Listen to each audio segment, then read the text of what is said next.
Hey guys, Jim here.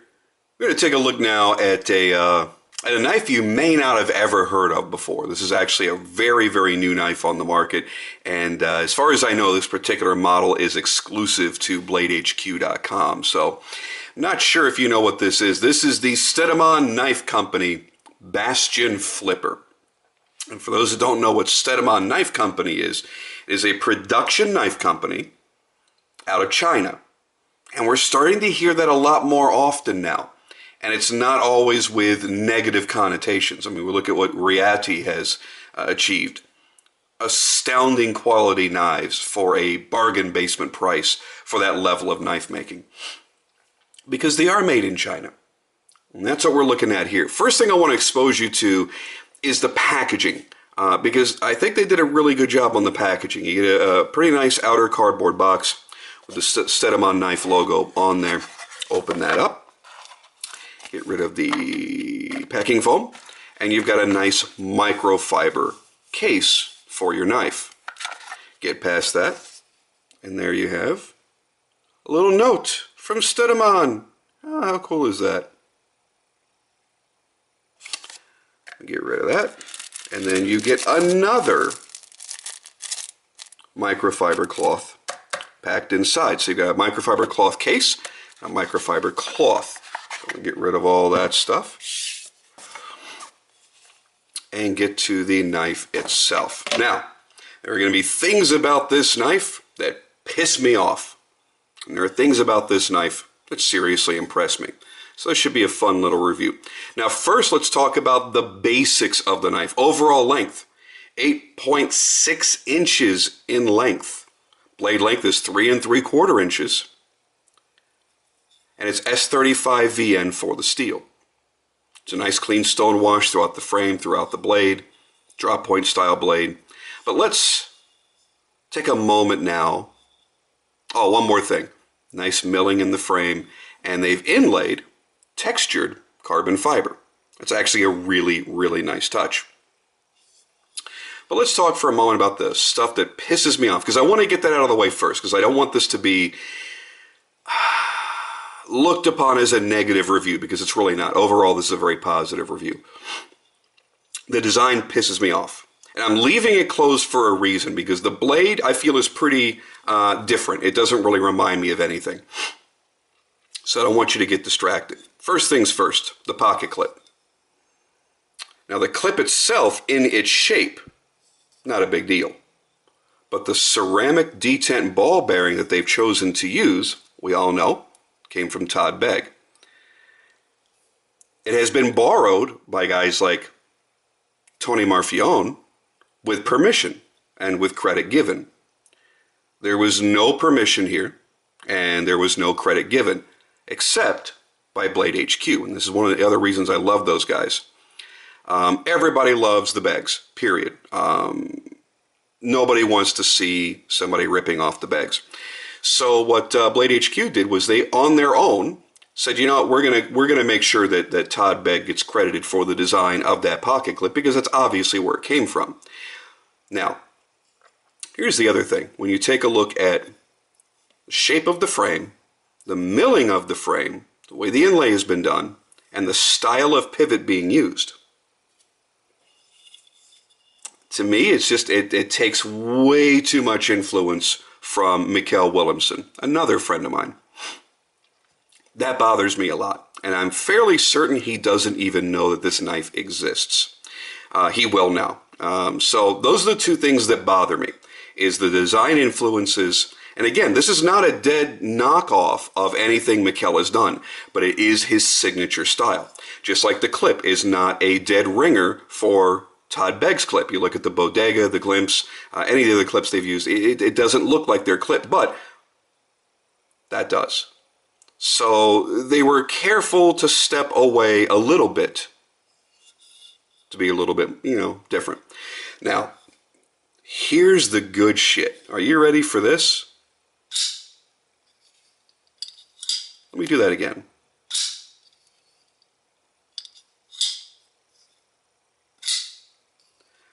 I don't care how you open it.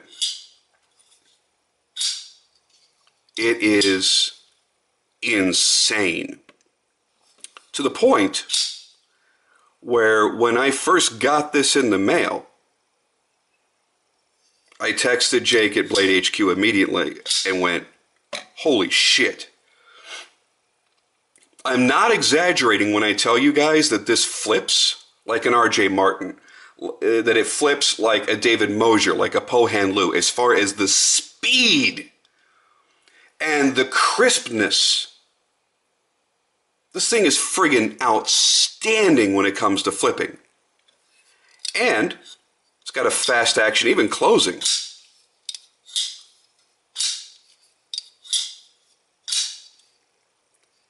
That by itself is worth the price of admission. And let's talk about that. The price of admission here, $300 plus, about 330 some odd dollars.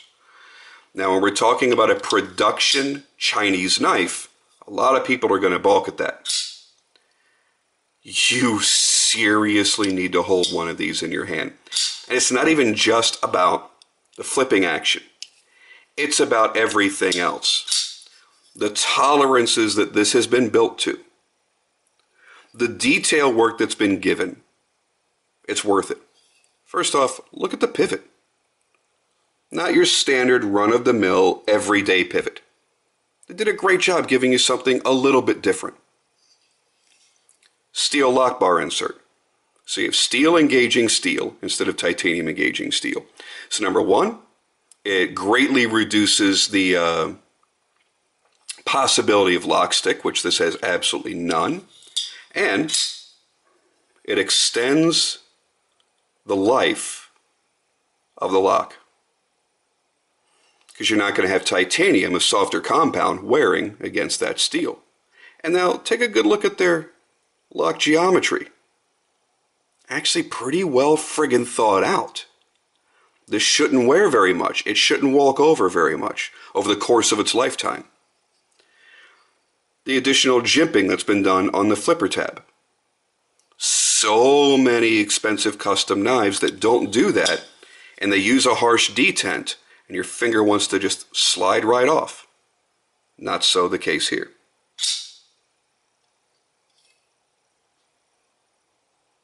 Clean, full, flat grind. A lot of people are going to appreciate that. Plenty of belly in that edge. That's going to be a good utilitarian style knife. Nice clean drop point profile.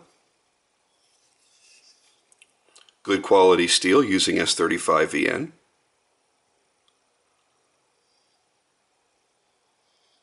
Clean work all the way around. No play in the pivot area, no play in the lock. Clean inlay. It's almost an overlay. I really would rather call it an overlay because it does stick up from the frame. It's not flush in with the frame. It's got a nice texture to it. A little extra milling there. Custom titanium backspacer in a nice gear pattern.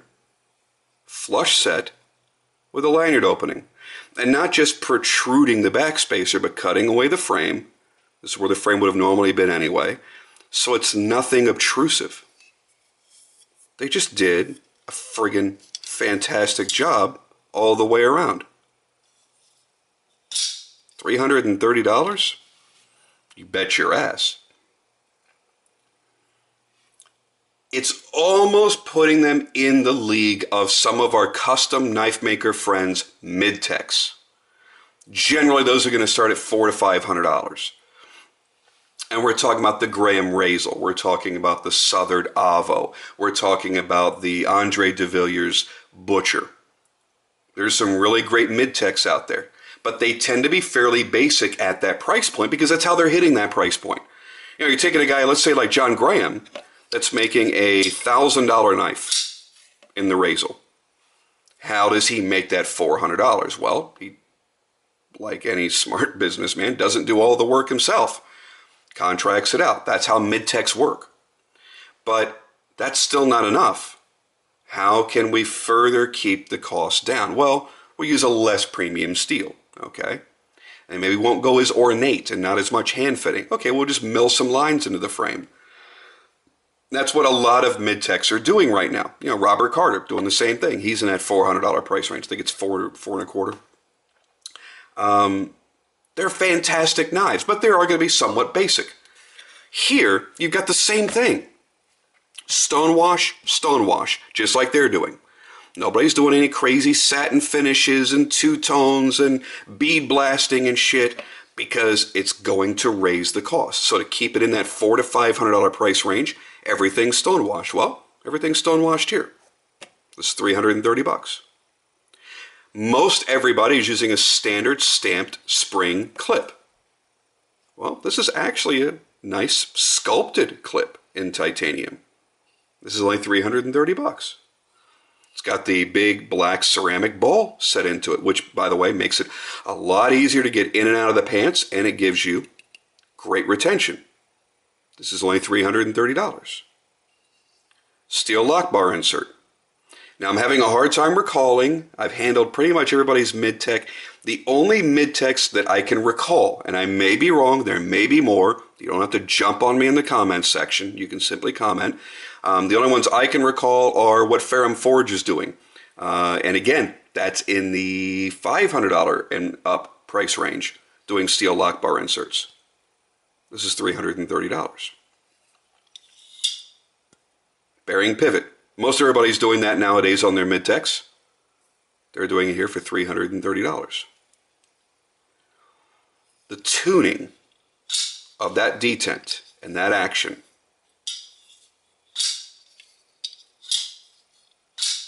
Guys, I've held $1,500 custom knives that did not flip this good. There's a lot of work here. The custom backspacer, all for $330.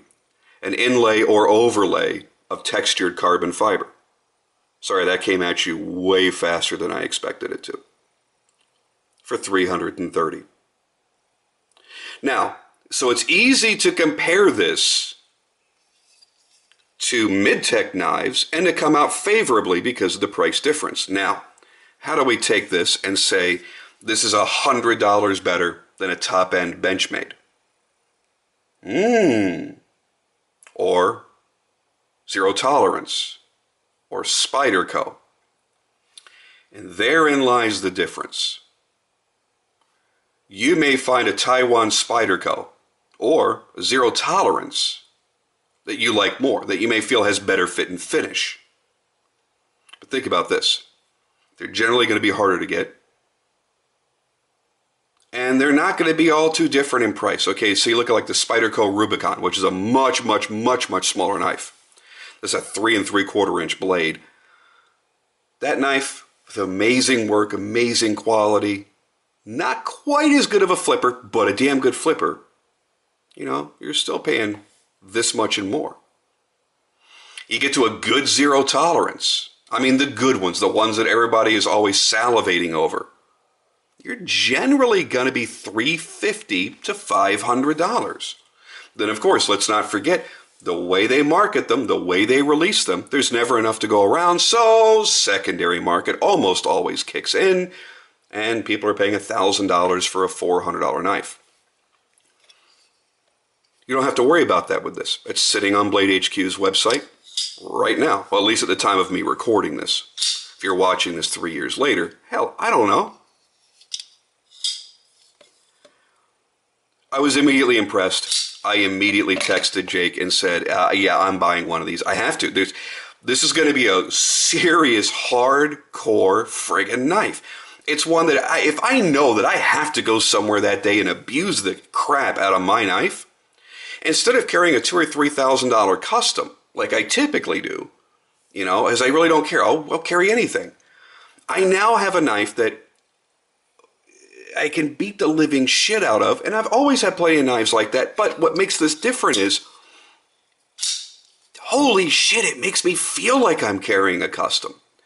I could put this in anybody's hand, whether they are a total newbie to knives or a serious collector, and one thing will happen. They're going to say, oh shit, oh my God, that's fast. Oh, slather me in butter and roll me down the hill. That's fucking smooth and fast. Nobody would guess that this was a Chinese-built full production knife. At the very least, they're going to assume it was a Midtech knife by a good named maker. And that's what's so cool about it. I've got plenty of knives that I can beat on that were cheaper, but they don't have that feel. And that's why I tend not to carry them, because I go, well, man, you know, I'm bored. I want to sit there and play with my knife, and it doesn't flip as well as one of my GTCs or a Robert Carter or Todd Begg. Well, it doesn't look as cool, you know? Sitting there, I'm bored, I'm taking my little Instagram pictures. I want something nice. I got to tell you, this really does it. I didn't want to like this knife. I really did not want to like this knife. The first time I saw it was on Instagram. I don't recall who it was right now, but they showed the knife and I saw the clip and I pointed out immediately. I'm like, that's not cool. And then I saw the presentation site and went, ah, shit. I didn't want to like it. I got to tell you, it won me over. 58 to 60 Rockwell hardness on an S35 VN steel blade means I've got plenty of time to use it in between sharpenings. It's got a great balance. It's a great size. Under 9 inches overall with a 3 3/4 inch blade. They're maximizing the handle for the blade. Feels fucking great. I gotta tell you, with that kind of action, I'm gonna want to play with it all day. And you will too. So it's up to you whether you can justify $330 on it. I was able to justify that very quickly after handling it, after feeling it, after trying to jiggle every little thing, and after feeling that flipping action. That was it for me. What's going to be your breaking point? I don't know. But if you get a chance to get one in your hands, I think you're going to be very impressed. All right, guys, I'm out of here for now, and I will catch you on the next video.